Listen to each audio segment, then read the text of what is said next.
नमस्कार, मी पंजाब डक. महाराष्ट्रातल्या शेतकऱ्याला एक आनंदाची बातमी सांगणार आहे. पशुपतीनाथहून म्हणजे नेपाळहून काठमांडूहून महाराष्ट्रातल्या शेतकऱ्यासाठी एक आनंदाची बातमी. महाराष्ट्रामध्ये सांगायचं झालं तर म्हणजे केरळमध्ये जवळपास 30 आणि 1 तारखेला मान्सून तिथं दस्तक देणार आहे. म्हणून सर्वप्रथम महाराष्ट्रातल्या शेतकऱ्यासाठी आनंदाची बातमी. 30-31 तारखेला म्हणजे आपल्या केरळमध्ये मान्सून दाखल होणार आहे आणि तिथून ते 5-6 दिवसात येणार आहे. म्हणून शेतकऱ्याला सांगू इच्छितो, आजच्या फक्त 13 दिवसात पाऊस येण्यासाठी राहिले तर म्हणून तुम्ही शेतीचे कामे करून घ्या. 30 आणि 31 तारखेला मात्र केरळमध्ये मान्सून येईल. तिथून ते 5 ते 7 दिवसांमध्ये 7 जूनच्या दरम्यान महाराष्ट्रामध्ये देखील पाऊस येऊ शकतो.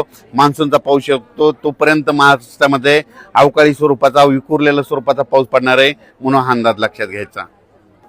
काल मी म्हटलं होतं ना, काल पश्चिम महाराष्ट्राकडे पाऊस होईल, तर आज देखील महाराष्ट्रामध्ये पश्चिम महाराष्ट्र मराठवाड्यात काही काही भागामध्ये मान्सून पूर्व अवकाळी पाऊस पडणार आहे.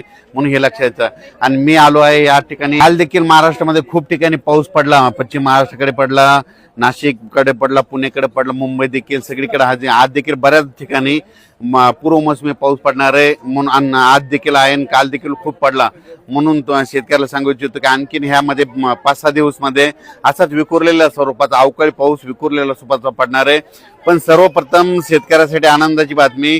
मात्र 30 आणि 31 तारखेला मात्र अंदमान आपलं केरळला मान्सून दाखल होणार आहे आणि तिथून ते लगेच फास्ट प्रवास करत करत महाराष्ट्राकडे येणार आहे. म्हणून हा सर्वप्रथम महाराष्ट्रातल्या शेतकऱ्यासाठी आनंदाची बातमी. धन्यवाद.